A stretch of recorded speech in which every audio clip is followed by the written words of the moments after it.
the three Apache sisters told the young farmer. The year was 1887, and the Arizona Territory still bled from the Apache Wars. The Chiricahua had been hunted like wolves, the last of Geronimo's band corralled onto trains bound for Florida prisons. Yet pockets of resistance lingered in the high deserts, in the folds of the Dragoon Mountains, where the wind carried the scent of creosote and gun smoke. Elias Hawthorne was 23, freckled, sunburned, and stubborn as the mesquite that clawed at his boots.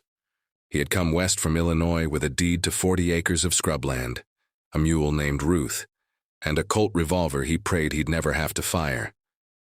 The nearest town, Tombstone, was a 3-day ride, and the nearest neighbor was a ghost, Elias.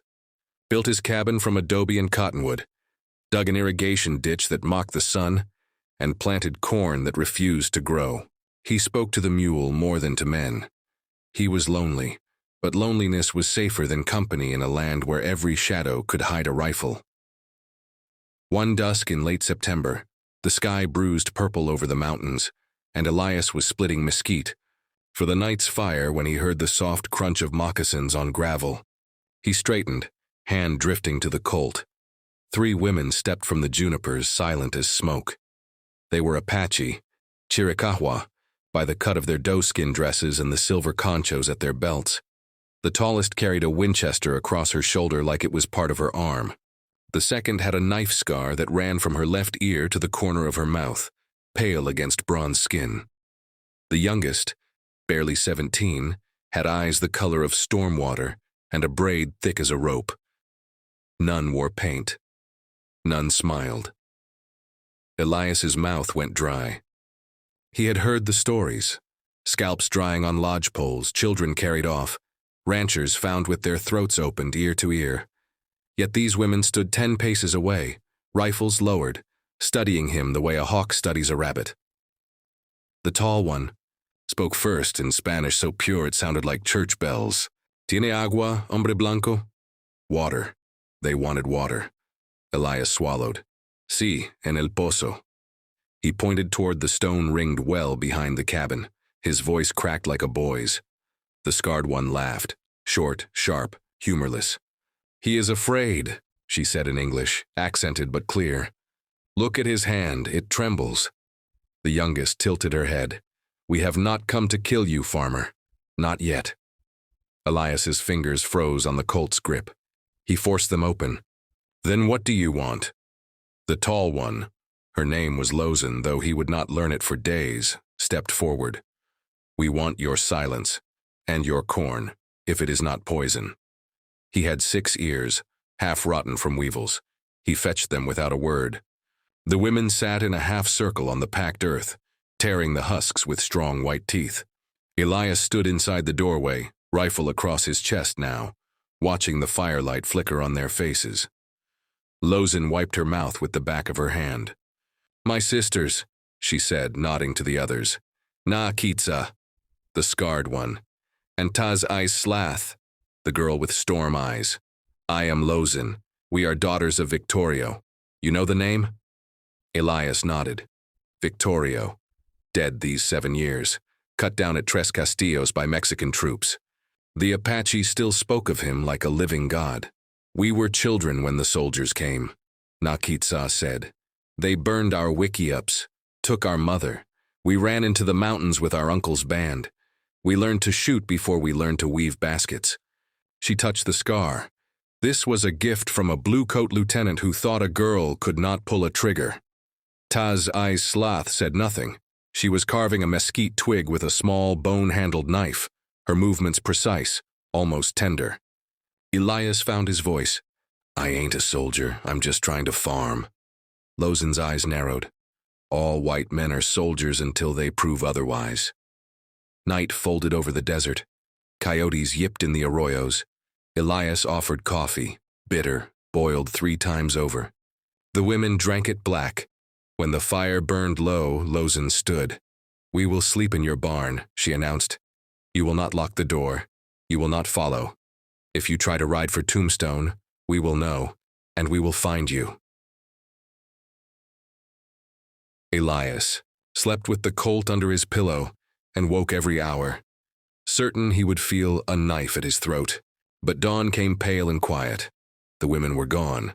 Only their tracks remained, 3 sets of moccasins, light as cat paws, leading west into the rocks.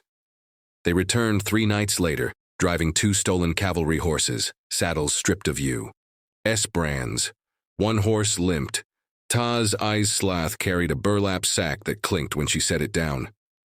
"Bullets," she said simply, "and coffee, real coffee." Elias stared. "You robbed the army?" Na Kitsa grinned, the scar twisting. "They robbed us first."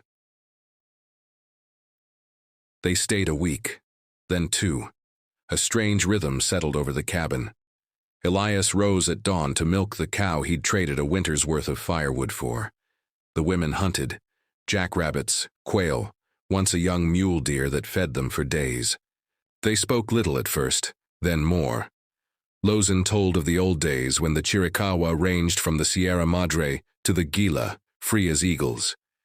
Na Kitsa taught Elias to skin a rabbit with 1 cut. Tazai Slath sang, low, wordless songs that made the mule prick her ears.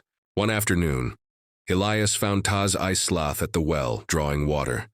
The bucket was heavy, her arms trembled. Without thinking, he reached to help. Their hands brushed. She did not pull away.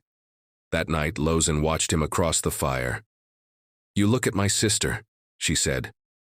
Elias flushed. "I look at the fire. You lie poorly, farmer."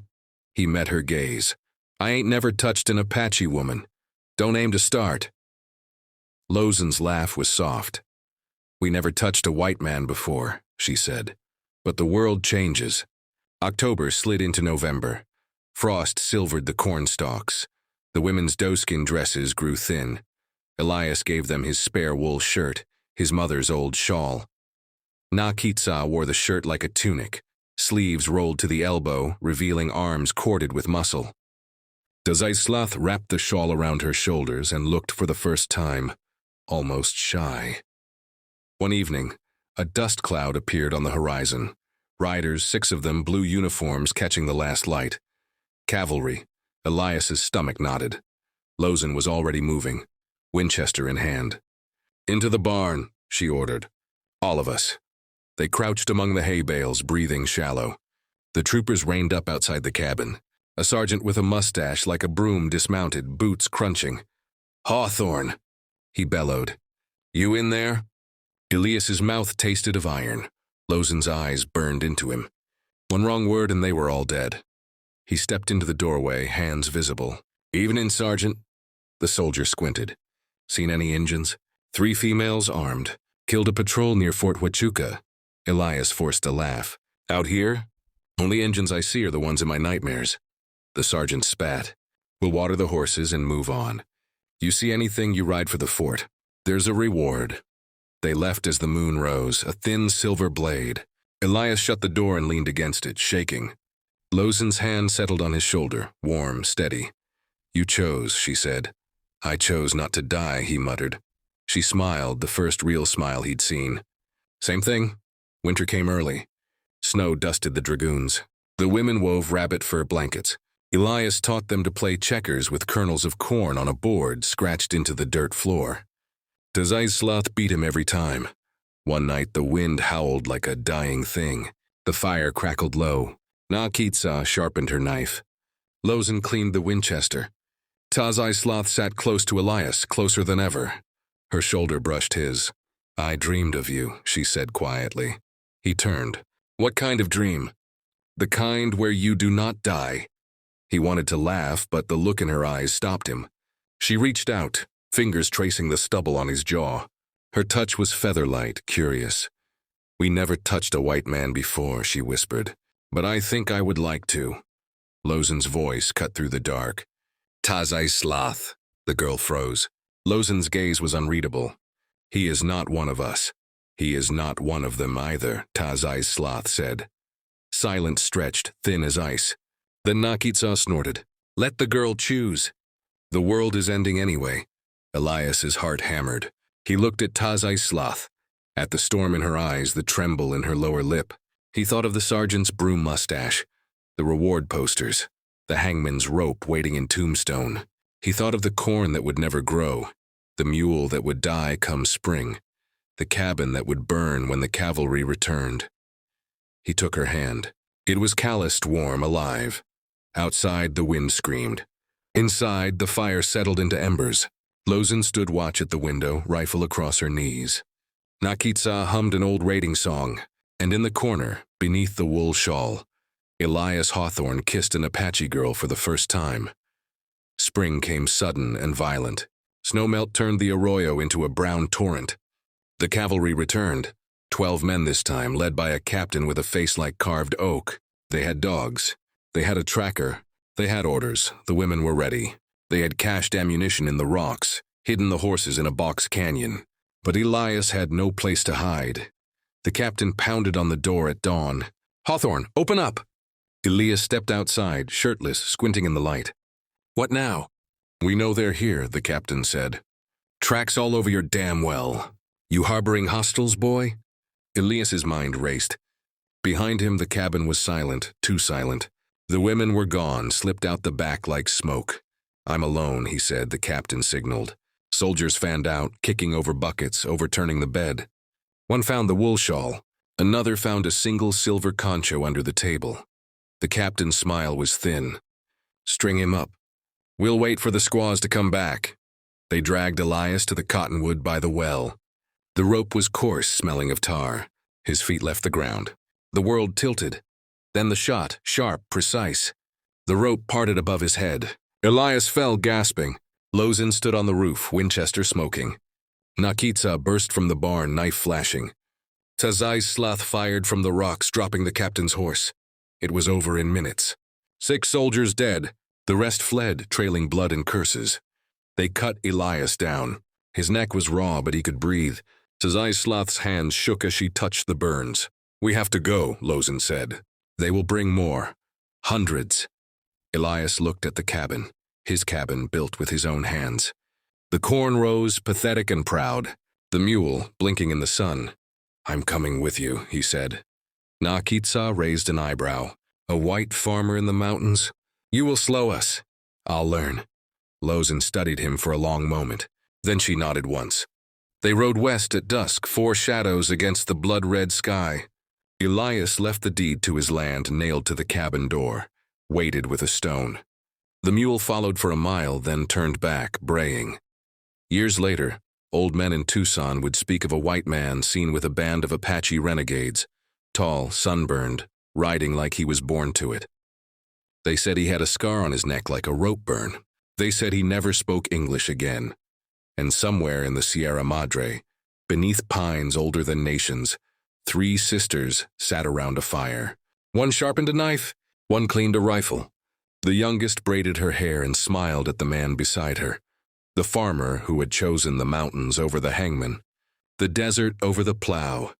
"We never touched a white man before," she whispered into the dark. He took her hand. "And I never touched freedom before you." The wind carried their voices into the canyons where no cavalry would ever follow.